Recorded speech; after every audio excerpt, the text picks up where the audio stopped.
മതവിദ്വേഷ പരാമർശ കേസിൽ കീഴടങ്ങിയ പി.സി. ജോർജിനെ പോലീസിന്റെ കസ്റ്റഡിയിൽ വിട്ടു. ഇന്ന് വൈകിട്ട് 6 മണി വരെയാണ് കോടതി പോലീസ് കസ്റ്റഡി അനുവദിച്ചിരിക്കുന്നത്. പ്രതിയുടെ മുൻകാല വിവാദ പരാമർശങ്ങളടക്കം ചൂണ്ടിക്കാട്ടിയായിരുന്നു പോലീസ് കസ്റ്റഡി അപേക്ഷ സമർപ്പിച്ചത്. ഇത് സംബന്ധിച്ച് വിശദമായ പോലീസ് റിപ്പോർട്ട് സമർപ്പിക്കാൻ കോടതി നേരത്തെ ആവശ്യപ്പെട്ടതാണ്. മതവികാരം വ്രണപ്പെടുത്തുന്നതൊന്നും ജോർജ് പറഞ്ഞിട്ടില്ലെന്നും അഭിഭാഷകൻ കോടതിയെ അറിയിച്ചിരുന്നു. തെളിവ് ശേഖരണത്തിന്റെ ആവശ്യമില്ലെന്നും കോടതിയിൽ കസ്റ്റഡിയിൽ വിടേണ്ടതില്ല എന്നുമായിരുന്നു പി.സി. ജോർജിന്റെ അഭിഭാഷകന്റെ വാദം. ഇത് തള്ളിക്കൊണ്ടാണ് 4 മണിക്കൂറത്തേക്ക്, അതായത് വൈകുന്നേരം ഇന്ന് വൈകിട്ട് 6 മണി വരെയും കോടതി പോലീസിന്റെ കസ്റ്റഡി അനുവദിച്ചിരിക്കുന്നത്. ജി ശ്രീജിത്ത് ചേരുന്നുണ്ട് വിവരങ്ങളുമായി.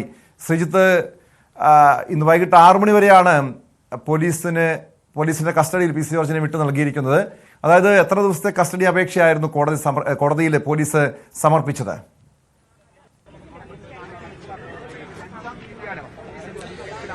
ഇന്നത്തേക്ക് മാത്രമാണ് കസ്റ്റഡി അപേക്ഷ സമർപ്പിച്ചിട്ടുള്ളത്. പോലീസിന്റെ ഈ ആവശ്യം കോടതി അംഗീകരിച്ചിരിക്കുന്നു എന്നുള്ളതാണ് നമുക്ക് കൃത്യമായി പറയാൻ സാധിക്കുന്നത്. പോലീസിനെ സംബന്ധിച്ച് ഈ കേസിൽ കൂടുതൽ അന്വേഷണത്തിന്റെ കാര്യമില്ല. പോലീസിനെ സംബന്ധിച്ച് ആകെയുള്ളത് ഇതിൽ ഒരേ ഒരു തെളിവായ ലാപ്ടോപ്പ്, ഈ ചാനലിൽ ലൈവ് പോയത് ഒരു ലാപ്ടോപ്പിലാണ്. ആ ലാപ്ടോപ്പ് കണ്ടെടുക്കുക.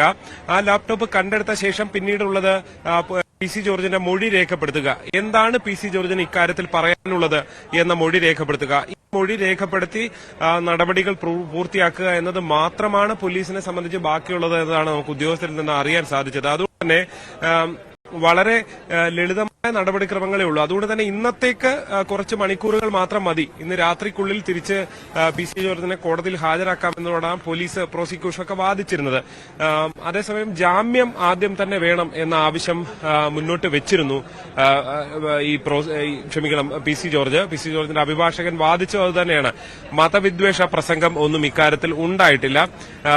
അതുകൊണ്ട് ജാമ്യം അനുവദിക്കണം എന്ന വാദമായിരുന്നു മുന്നോട്ട് വെച്ചത്. പക്ഷേ ഇതിനെതിരെ പ്രോസിക്യൂഷൻ ഈ മുൻ സംഭവങ്ങൾ ചൂണ്ടിക്കാട്ടി. പക്ഷേ ആ സംഭവങ്ങളിലൊന്നും തന്നെ കൃത്യമായ റിപ്പോർട്ട് കോടതിയിൽ ഹാജരാക്കാൻ പോലീസ് തയ്യാറായിട്ടില്ല. നിങ്ങൾ എന്തുകൊണ്ട് ഇതുവരെ റിപ്പോർട്ട് തയ്യാറാക്കിയില്ല എന്ന് പോലീസിനെ വിമർശിച്ചുകൊണ്ട് കോടതി ചോദിക്കുന്ന സാഹചര്യമാണ് ഉണ്ടായത്.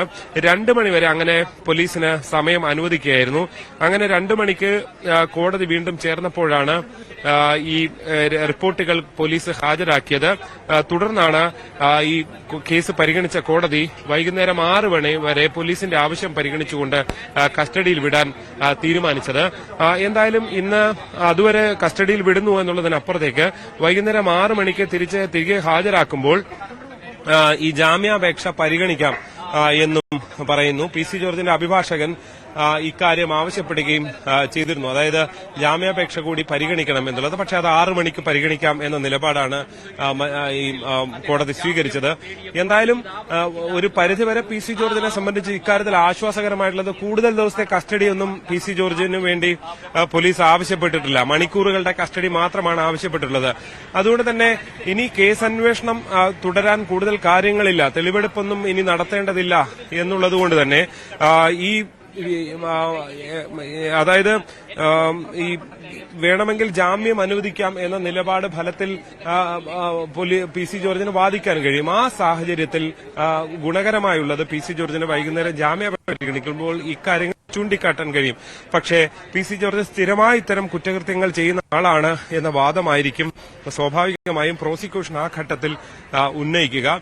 ഒരുപക്ഷെ ഈ ജാമ്യ ഹർജിക്ക് തടസ്സവാദം ഉന്നയിക്കാനുള്ള സാധ്യത നമുക്ക് തള്ളിക്കളയാനും കഴിയില്ല. എന്തായാലും ഇക്കാര്യങ്ങളിൽ വൈകുന്നേരമാണ് ഇക്കാര്യത്തിൽ അന്തിമമായൊരു വ്യക്തത വരികയുള്ളൂ. 6 മണിക്ക് നടക്കുന്ന വാദത്തിലായിരിക്കും ഇക്കാര്യത്തിൽ വ്യക്തത വരികയുള്ളൂ. എന്തായാലും വൈകാതെ തീർച്ചയായും സൂചിപ്പിച്ചതുപോലെ ഇനി 4 മണിക്കൂർ, ഏകദേശം ഒരു 3-3.5 മണിക്കൂർ സമയം മാത്രമായിരിക്കും പോലീസിന്റെ കസ്റ്റഡിയിൽ പി.സി. ജോർജ് ഉള്ളത്. പക്ഷേ ഈ ഒരു സമയത്ത് ഈ 3.5 മണിക്കൂർ സമയം ചോദ്യം ചെയ്യൽ, മറ്റ് തെളിവെടുപ്പിന്റെ ആവശ്യമില്ല എന്ന് പറഞ്ഞു. ചോദ്യം ചെയ്യൽ എന്തൊക്കെ കാര്യങ്ങളാണ് പി.സി. ജോർജിന് ചോദിച്ചറിയേണ്ടത്? കാരണം ഇതിനു മുൻപും പി.സി. ജോർജ് മതവിദ്വേഷ പരാമർശങ്ങൾ നടത്തിയിട്ടുണ്ട്. അതുമായി ബന്ധപ്പെട്ട കാര്യങ്ങൾ, അതോടൊപ്പം ഈ ചാനൽ ചർച്ചയ്ക്കിടെ നടത്തിയ വിവാദ പരാമർശം, ഇക്കാര്യങ്ങളടക്കം ചോദിച്ചറിയുക. അതിനപ്പുറം പോലീസിന്റെ നീക്കങ്ങൾ എന്തൊക്കെയായിരിക്കും ശ്രീജിത്ത്? ബാക്കിയുള്ളതുകൊണ്ട് തന്നെ അത്രയും കുറച്ച് സമയമാണ് ബാക്കിയുള്ളതുകൊണ്ട് തന്നെ ഒരുപക്ഷെ വൈദ്യപരിശോധന ചിലപ്പോൾ വൈകിട്ടത്തേക്ക് മാറാനുള്ള സാധ്യത നമുക്ക് തള്ളിക്കളയാൻ കഴിയില്ല. എന്തായാലും പോലീസാണ് ഇക്കാര്യത്തിൽ ഒരു അന്തിമമായ തീരുമാനം എടുക്കേണ്ടത്. പ്രത്യേകിച്ച് കോടതിയിലേക്ക് ഹാജരാകുന്നതിന് മുൻപ് തന്നെ വൈദ്യപരിശോധനയും നടത്തേണ്ട ഒരു സാഹചര്യമുണ്ട്. അതുകൊണ്ട് തന്നെ അത് പോലീസ് തീരുമാനിക്കും. എന്തായാലും നിലവിൽ വൈകാതെ പോലീസിന്റെ കസ്റ്റഡിയിലേക്ക് കോടതിയിൽ നിന്നും പ്രതിയെ ഹാജരാക്കും, കൈമാറും. ടോം.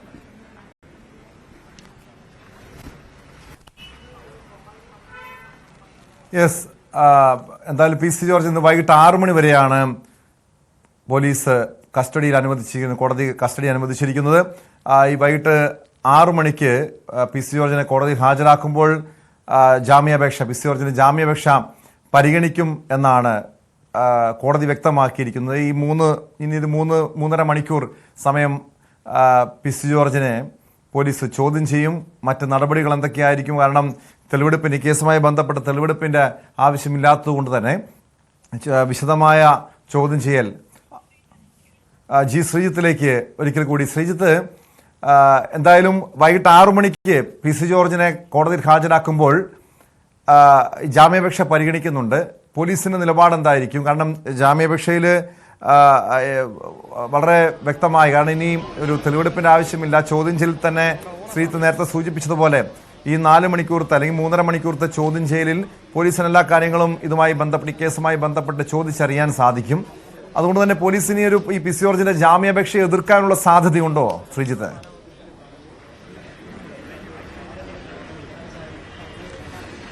തീർച്ചയായും അതിനുള്ള സാധ്യത കുറവാണ്. പക്ഷേ ഈ ഹൈക്കോടതിയുടെ മറ്റും കേസുകളും അതിന്റെ ഉത്തരവുകളും ഒക്കെ നിൽക്കുന്ന പശ്ചാത്തലമുണ്ട്. ആ ഒരു പശ്ചാത്തലത്തിൽ ഒരുപക്ഷെ പ്രോസിക്യൂഷൻ ഇത്തരം കാര്യങ്ങൾ ഇപ്പോൾ സമർപ്പിച്ച റിപ്പോർട്ടിൽ തന്നെ പറയുന്നുണ്ട്. അക്കാര്യങ്ങൾ കോടതി പരിഗണിക്കുമോ എന്നത് മാത്രമാണ് ഇനി അറിയാനുള്ളത്. അത് പരിഗണിച്ചില്ലെങ്കിൽ പി സി ജോർജിനെ സംബന്ധിച്ച പരിപൂർണമായ ആശ്വാസമാകും എന്ന കാര്യത്തിൽ യാതൊരു സംശയമില്ല. കാരണം ഇത്രയധികം ഒരു പ്രമാദമായ കേസ്, പ്രത്യേകിച്ച് രാഷ്ട്രീയമായി മുസ്ലിം ലീഗ് പ്രവർത്തകർ, യൂത്ത് ലീഗ് പ്രവർത്തകർ നൽകുന്ന ഒരു കേസ്, ഈരാറ്റുപേട്ടയിൽ പി സി ജോർജും ഈ ലീഗ് ഉൾപ്പെടെയുള്ള വിവിധ സംഘടനകൾ, SDPI, PDP പോലുള്ള സംഘടനകളുമായിട്ടുള്ള പോര് കുറെ കാലമായി തുടങ്ങിയതാണ്. ആ പോരിന് ഇടയിലാണ് പി സി ജോർജ് ഇങ്ങനൊരു പരാമർശം നടത്തുന്നത്. ഫലത്തിൽ ആ പരാമർശം ചൂണ്ടിക്കാട്ടി യൂത്ത് ലീഗ് വലിയ നിയമ പോരാട്ടത്തിലേക്ക് പോകുന്നു. ആ പോരാട്ടത്തിൽ ഹൈക്കോടതിയിൽ നിന്നടക്കം അതിരൂക്ഷമായ പരാമർശം നേരിട്ടുകൊണ്ട് പി സി ജോർജിന് കോടതിയിൽ കീഴടങ്ങേണ്ടി വരുന്നു. അങ്ങനെ ഒരു സാഹചര്യം ഉണ്ടായിട്ടും ഒരു ദിവസം പോലും ജയിലിൽ കിടക്കേണ്ടി വരുന്ന സാഹചര്യം എങ്കിൽ അത് പി സി ജോർജിനെ സംബന്ധിച്ച് വലിയ ആശ്വാസമാണ് എന്ന കാര്യത്തിൽ യാതൊരു സംശയവുമില്ല. ഈ കേസ് പോലീസിനെ സംബന്ധിച്ച് ഇതൊരു വലിയ കേസായി പോലീസ് പറയുന്നില്ല. പ്രത്യേകിച്ച് അതിന്റെ കാരണം ഈ ഒരു കേസ് 3 വർഷത്തിൽ താഴെ മാത്രം ശിക്ഷ ലഭിക്കാവുന്ന കേസ് മാത്രമാണ്. പക്ഷേ ഹൈക്കോടതി ഇക്കാര്യങ്ങൾ പരിഗണിച്ചപ്പോൾ കേന്ദ്ര സർക്കാരിനോടടക്കം ചൂണ്ടിക്കാണിച്ച് ഇത്തരം കേസുകൾക്ക് ശിക്ഷ കുറവ് എന്നുള്ളത് ശരിയായ നടപടിയല്ല എന്നാണ് കോടതി ചൂണ്ടിക്കാണിച്ചത്. അതുകൊണ്ട് പക്ഷേ ഈ നിലവിലെ സാഹചര്യത്തിൽ ഇങ്ങനെ ശിക്ഷ വളരെ കുറവാണ് എന്നുള്ളതാണ് പോലീസിനെ സംബന്ധിച്ചുള്ള പരിമിതി. അതുകൊണ്ട് തന്നെ അതിന്റെ നടപടിക്രമങ്ങൾ കുറവാണ് എന്ന് തന്നെ പറയേണ്ടി വരും. എന്തായാലും ഇക്കാര്യത്തിൽ വളരെ പ്രധാനമായിട്ട് ഉള്ളത് ഈ കേസിന്റെ ഒരു പരിമിതികൾ, ഈ നിലവിലെ വകുപ്പ് നേരത്തെ തന്നെ ചൂണ്ടിക്കാണിച്ച പോലെ ഏതെങ്കിലും ഘട്ടത്തിൽ പി സി ജോർജിനെ അറസ്റ്റ് ചെയ്യുമോ, അനന്തപുരി സമ്മേളനം പോലുള്ള സാഹചര്യങ്ങളിൽ അതേ നിലയിൽ പുലർച്ചെയൊക്കെ വന്ന് അറസ്റ്റ് ചെയ്യുമോ എന്നൊക്കെയുള്ള സാഹചര്യം ഉണ്ടായത്. പക്ഷെ പോലീസ് ചൂണ്ടിക്കാണിച്ചിരിക്കുന്നത് പുതിയ BNS വകുപ്പ് പ്രകാരം ഇത്തരം കേസുകളിൽ പ്രതിക്ക് നോട്ടീസ് നേരിട്ട് കൈമാറേണ്ടതുണ്ട്. അങ്ങനെ കൈമാറാതെ പ്രതിയെ അറസ്റ്റ് ചെയ്യാൻ സാധിക്കില്ല എന്നുള്ള പരിമിതിയാണ് പോലീസ് ചൂണ്ടിക്കാണിച്ചിരുന്നത്. അങ്ങനെ പുതിയ വകുപ്പുകൾ പ്രകാരമുള്ള ചില സൌകര്യങ്ങൾ കൂടി പി സി ജോർജിനെ സംബന്ധിച്ച് ലഭിച്ചിട്ടുണ്ട് എന്നുകൂടി മനസ്സിലാക്കേണ്ടി വരും. എന്തായാലും